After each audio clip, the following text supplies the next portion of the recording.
Leeching Poison Relic will make Deadmines Dungeon look like child's play. If you have been struggling with the dungeon, this is how you will want to complete it. Welcome, this is the build we are running today in Undead Week. We will go through the talents after the dungeon, but first let's complete this so you can see how overpowered this relic is in action. So, if you happen to get the lifesteal relic, you will want to run Abomination with the Noxus Presence. If you don't have Abomination with the Noxus Presence, then you will want to run Fire Elemental with the Immolation Aura. That will work as well. So the idea is that Abomination keeps on poisoning all the enemies around him, and whenever they take poison damage, Abomination will heal himself. So basically Abomination will become an immortal tank for this dungeon, and he can just solo the boss for this, for example, for this particular first stage, just easily. He can solo any enemy in here, as long as he can just keep on dealing poison damage to the enemies. So basically what we want to do is we just want to keep on playing a couple of Abominations and the dungeon will be done and won. So let's play another one in here, so you can see him going up to the boss. Now if you don't have the Leeching Poison Relic, so the Lifesteal Relic, then you will want to run our Frostwolf Summon. That's why we have it in the build. In case you don't have this relic, this build will work even without it.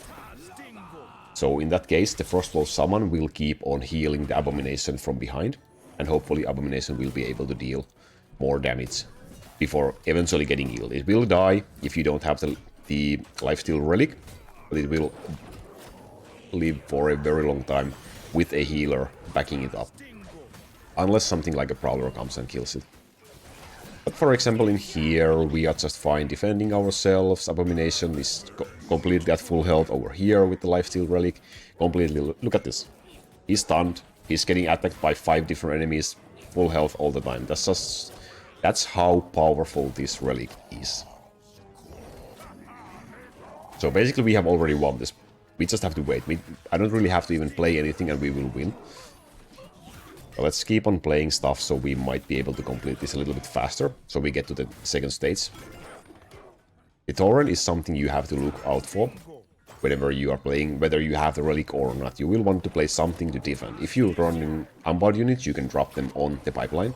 Whelp X would work just as well if you don't want to run the skeleton party. But any kind of unbound unit you can use and drop them on the pipeline and interrupt the Tauren if you want. Or just play something at your base and have them defend your base against the Tauren while you are dealing damage to the boss. So here we have 4 full health Abominations in here. So what can I say? They are not dying. They are just not dying with this extremely overpowered relic. So here we go. Stage 1 complete. Let's jump to stage 2 right away. Against Cookie, our tactic is basically the same. With this relic, we can just rush him. Well, Abomination won't get healed from attacking towers, so you have to be careful of taking them out. But this is why we have a Living Bomb spell in our deck. Because of that, we can simply destroy these huge mobs by deploying a Living Bomb right at them when they arrive. So I'm gonna wait to get a little bit more gold and for them to be around this tower, so that I can cast a Living Bomb spell over here. Take care of most of them. There we go. Only the melee attackers were left. And the tower also took extreme damage. Now, if you are a little bit over leveled for the dungeon, you can probably one-shot the tower with the Living Bomb spell. So you can just freely capture a tower while destroying that huge mob of enemies. So that's possible. If you are doing red levels, then you can't one-shot it anymore, but you can still deal great damage. Just do so. Same in here, when these guys come, I'm gonna play something so I can have my Living Bomb spell ready. I'm gonna wait for them to come in here. I'm gonna cast it, and they will all die. And the tower will be basically half dead. Now we can probably finish this tower with our skeleton party. You can also keep on playing the Living Bomb spell in up here, once these groups of monsters spawn on either side, and the Living Bomb spell will also damage Cookie. So that's a way for you to easily win this stage, even if you don't have the Leeching Poison Relic. But now we have, so we got Abomination, got a Cookie, full health all the time because he gets healed by the poison. And he should be also able to probably solo all of these guys as well. We can further help him if we want to by using the Living Bomb. Like this is what you would usually want to do if you don't have the Leeching Poison. Cast the Living Bomb in here. Cookie also took a damage from that spell, so that's also another option for you to do. But for now, it's just Abomination standing in there, slowly but steadily chipping the health away from Cookie, and we will be winning this second stage in just a moment. So there we go. That's the second stage done. And let's jump to the third stage right away. In this stage, our win condition is basically getting one Abomination through these platforms. So we just have to be careful that they don't get copied. If they do, then we have to counter them with another Abomination or something else. But in the beginning, you want to mine this gold, and you want to contest this chest over here.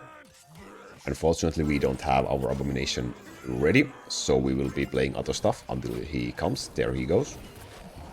And now, with Abomination and Plague Farmer, we can take this first tower. Whether you have the Leeching Poison or not, you will want to take this tower first. Then you will want to take most likely this right-hand side tower as well, because it's easier to push to the boss from this side. And what you really want to watch out for is that these Molten Giants don't get copied. If that happens, you might be in all sorts of trouble. We should be fine with the Leeching Poison.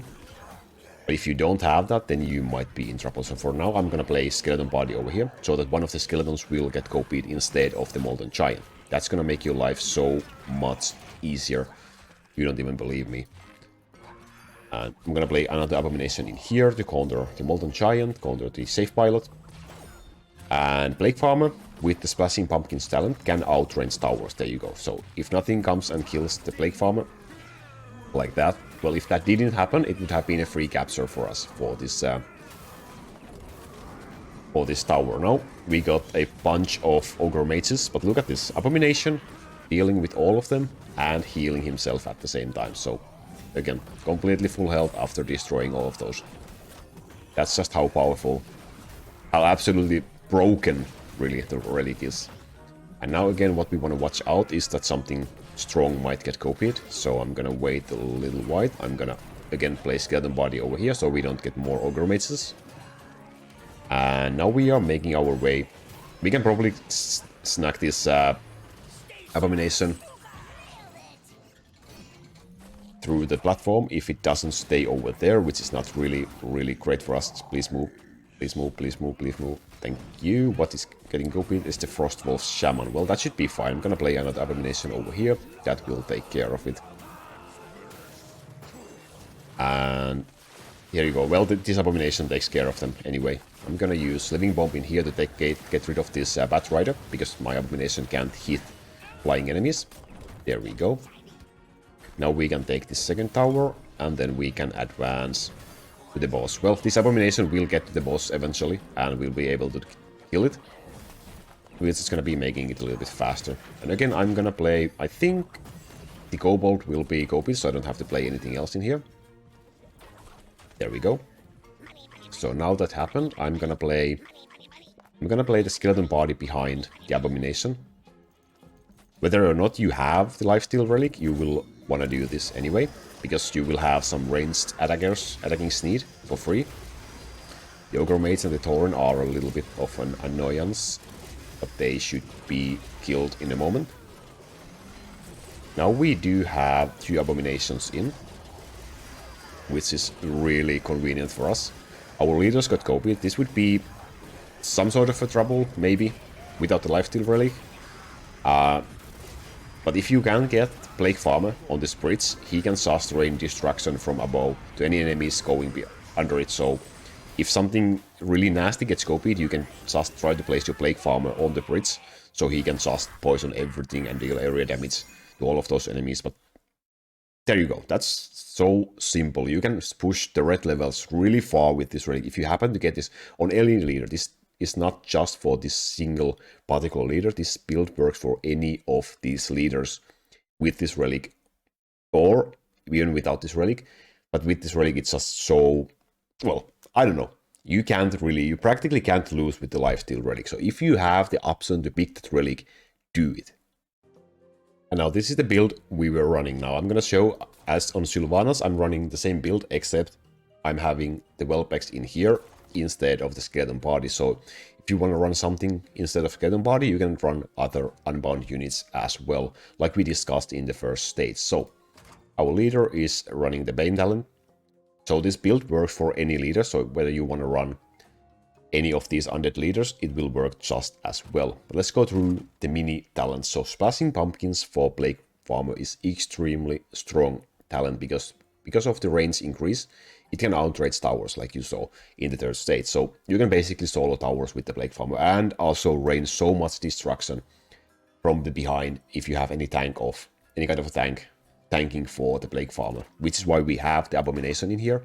Now with the lifesteal Relic is completely broken with the Noxious Presence, so pick that one if you have the chance.